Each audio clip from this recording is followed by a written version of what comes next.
I'm the nostalgia critic guy, remember it? So you don't have to. In 1995, Jumanji was released. I know it's gonna sound weird, but I was kind of excited for it.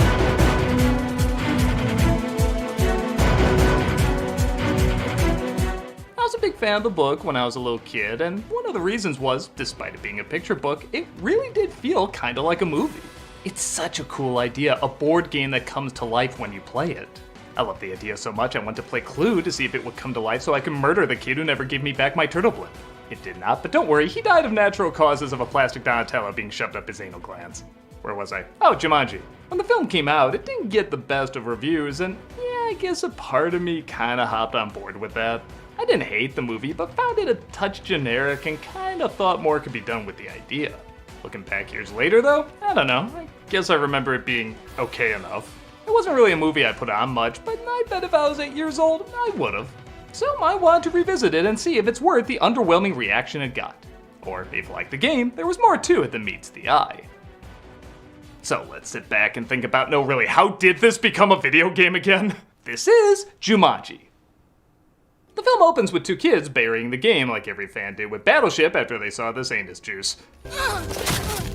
Caleb, it's after me! No, you're just a clod. He does this whenever he falls at home too. Oh, the mop bucket's trying to get me. Oh, the pine soul's trying to get me. Not that this kid is any less dramatic. What if someone digs it up? May God have mercy on his soul. Nah, that line's not nearly said in Everything Ever Made enough. Can't we have another obvious cliche like? Now that's how you ask. Oh, we're really doing this? Cut to 1969. He thought... Yeah, as we see a kid named Alan getting picked on by some bullies. Hey, Parrish!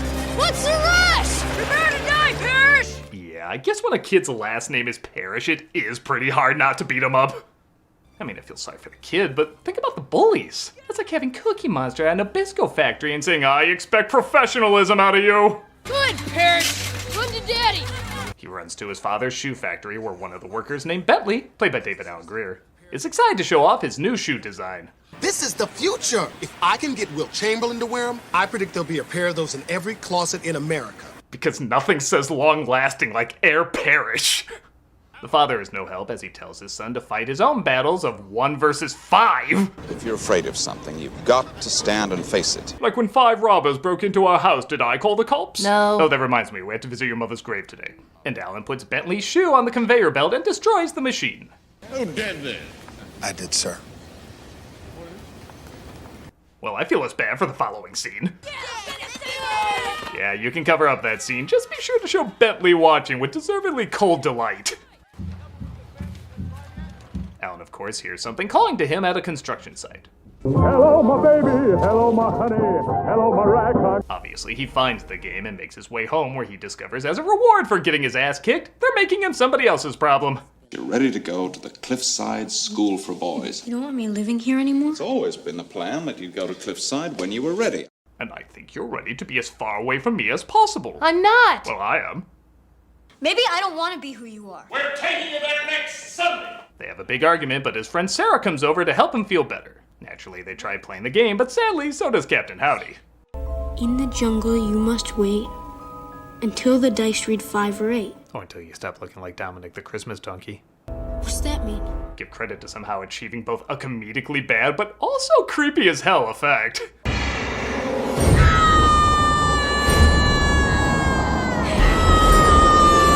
It's like the same quality effects for the Mummy, yet somehow the child version is more unsettling and the unsettling version is more childish.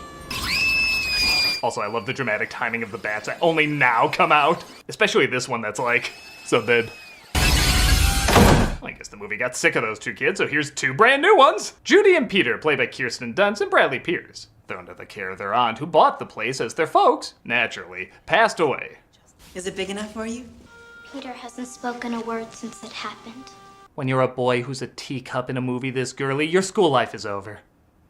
But when the Sheik's yacht went down, it managed to write us a really beautiful goodbye note that was found floating in a champagne bottle amongst the debris.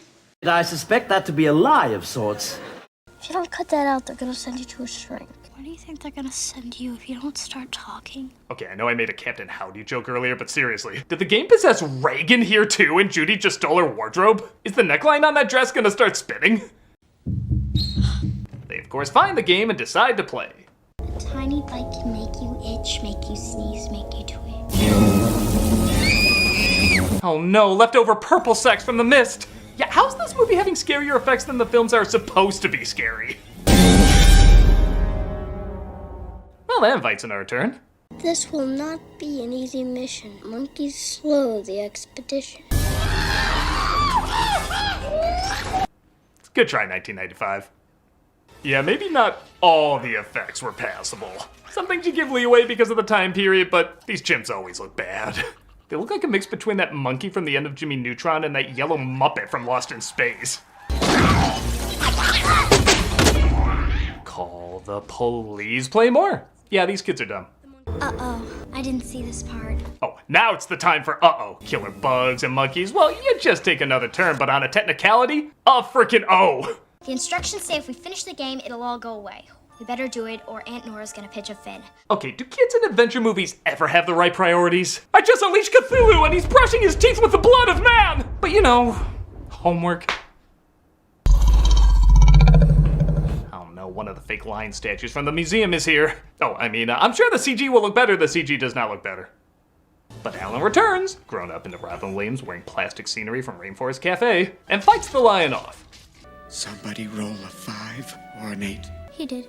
That means you die! That's right, I'm the random number cannibal in this game! I'm home! I'm back! Hey, where are those kids that destroyed my bike? I got some spikes that need some heads on them. We live here now. Everyone thought you were dead. And because every star in the universe aligned, the first grown-up he bumps into is Bentley from his childhood. No! I did not need to see up that loincloth. Get out of there! Monkeys! I'm beyond such childish callbacks. I will instead play something more sophisticated like... Monkeys. He's wearing a tux, it's more upscale. The monkeys take off with Bentley's car as Alan searches for his folks and goes to his father's old shoe factory. Yeah, you're gonna freeze out there. Do you know what happened to this shoe factory? What are you talking about? My name is Parrish. I own this, but... Son? When his kid ran away, Sam put everything he had into trying to find him. Gotta say, for being the only homeless person in this giant factory, he still has a flair for the cryptically dramatic. Are the parishes still around? I see him now and then. They're over on Adams Street. Hope that didn't give you the impression they were alive or anything. I just see them now and then whenever I need new shoes. In fact, those are his clothes I gave you. On that note, I do like this one bit of dark humor where Judy, who always lies about how her parents died, reveals a little bit here too. Our parents are dead too. They were in the Middle East negotiating peace. Damn, girl, read the cemetery! After one of my favorite reactions in the movie. So simple, yet so believable. They get a shot of the lion yawning because it's one of the few times the animatronic looked convincing. And Alan gives himself a haircut and a performance that, again, once in a while has me asking, is this supposed to be a horror film? You think monkeys and lions are bad? That's just the beginning. I've seen things you've only seen in your nightmares. I made RV. I know what I'm talking about. There are things that hunt you in the night.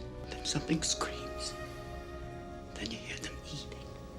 Did the director of 1 Hour Photo take over? This scene is going hard! He agrees to play, but there's one problem. The next turn belongs to Sarah, Alan's childhood friend, now played by Bonnie Hunt. 26 years ago, you played a game with a little boy down the street. How she reacted when she actually watched Beethoven Second. So while all the actors in the movie are fine, I can't really say anybody stands out too much, and to their credit, the script isn't exactly giving them a ton to work with. However, with Bonnie Hunt, I legit forgot how much fun she is in this movie. I have spent over 2,000 hours in therapy convincing myself that that doesn't exist. Every scene, whether it has to be serious, comedic, or both, totally works because she always plays it believably. No. It wasn't real, Alan. Your father murdered you and he chopped you up into little pieces. You really do feel like this is a woman whose life was ruined. She only now is kinda getting it under control. And then she's plunged right back into a world of insanity that she's convinced was exactly that. Insanity. I'm having an episode here today with a little boy that didn't really disappear. If you could call me, I'd really be interested in your interpretation. And if this was one of my favorite reactions in the film, this is my favorite one. Whoa! God! Sarah. No! Oh, no! Sarah! No! I don't know why, but whenever you team her up with a love interest that's at least a decade older than her, for some reason great comedy happens. Up to this point, the movie's passable, but when she enters the picture, it does legit become a little fun. Just give me the dice and you can go home. Oh my God! How could you do that? It says banished to Pixar Purgatory. Make friends with Cliff. Tell me this isn't happening. Stay away from the walls. Don't touch anything. Even in the jungle, we get tentacle hentai.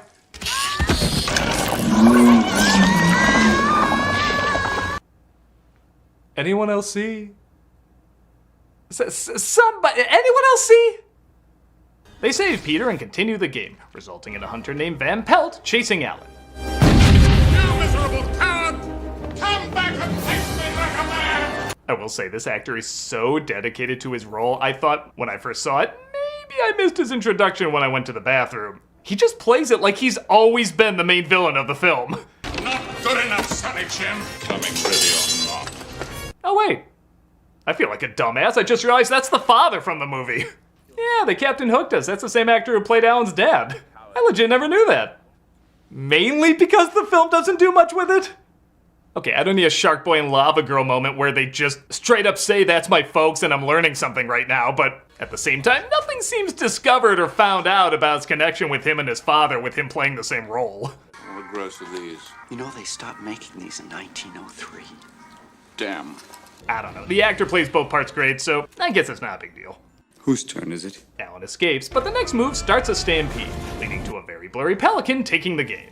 They get it back, but they also bump into Bentley, who thinks a lot of the strange disturbances happening around town are Alan's fault. It's all right. I'll be back soon. He gets arrested when Peter tries to cheat to win the game faster. The game says there's a price to pay. Peter, your hands! Look at your hands! Oh my god, you're actually turning into Robin Williams! He starts transforming into a monkey just as the stampede starts rushing towards him. That's a whole lot of dead. I mean, he's fine. But they lose the game again, and the three of them have to try and get it back. Right, Apparently that was the triumphant no sale scene. Guess the music really thought everyone was gonna be talking about that moment. And I had something I could have turned this whole town around. Your shoes. Right.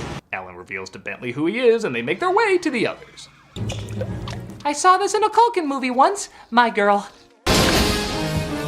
This one's from a different Culkin movie, though, Succession. Sarah! They get the game back, and the movie kinda last minute tries to work in a father-son relationship with Alan and Peter, like he's overbearing in the same way his father was. I warned you about this, Peter. No, you wanted to play the game. What, are you crying? You have a problem? You face it like a man.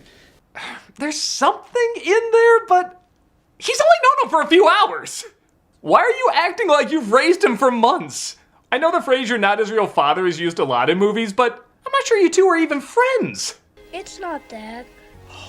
It turns out he was crying because his tail had to be let out, which kind of makes the scene even more pointless. It's kind of like the breast cancer moment in the room. You could cut it out and miss nothing. But I do like this scene where the aunt runs across the cop and never once questions what happened to his car. On that note, I also like this thing keeps getting more and more destroyed until the Earth itself just decides to consume it. Take it! The next turn causes a monsoon, complete with gators. Aw, Croc blocked. I hate how much I was looking forward to saying that. The next turn gets him into quicksand, which, wouldn't he just sink into the living room? Just put a couch under him. The next turn results in spiders, and Alan tells Peter there's an axe in the woodshed, resulting in another pretty good joke.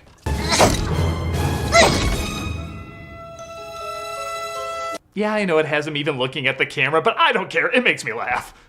Aunt Nora, it's me! Nah, I'm just putting together I was a pointless character. What did I add? An earthquake comes for them in the next turn, and man, for 1995, that's not a bad effect. And just as Alan is cornered, he finishes the game. Stand up. Oh, did you eat at Neverland too? He says Jumanji and everything gets sucked back into the game, including the past hour and a half. Which I guess now didn't happen. I'm so glad you're back. I forgot my hunter's uniform. Get back to running. Look, you don't have to go to Cliffside if you don't want to. He makes up with his father, and everything is set right. It wasn't Carl Bentley's fault. I put the shoe on the conveyor belt. Well, I'm still gonna fire him because it's the 60s and I can get away with that. No punishment for you, son. They bury the game, and we cut to years later where they, of course, bump into Judy and Peter with their parents still alive. Martha and I were thinking of taking a little skiing holiday up in the Canadian Rockies. No! We heard Gwyneth Paltrow was skiing up there, and things could get messy with that. And that was Jumanji. It's a perfectly fine hotel movie. Like, you ever go traveling on a trip where you're gonna do a bunch of stuff, and then you get back to the hotel, you flip through the channels, and just find something mindless? It's one of those flicks. It's not really worth seeking out, but if on, it's worth glancing at here and there. It doesn't do any more than what's expected of it, so that doesn't make it good, but it doesn't really make it bad either. Because it's a clever idea with a good cast that's competently done, that does at least make the film memorable. I mean, everyone does know what this film is, even if they can't always remember specific lines or details. So yeah, not really worth going out your way for it, but if you're on your way to something fun and want something a little less fun, but not bad either to compare to the fun thing you're about to go on, very specific scenario, then Jumanji is your venture. I'm the Nostalgia Critic. Hey, next month is March. You know what that means? Superman Month! Why'd I do that? That's why we left the air place to begin with. Monkeys!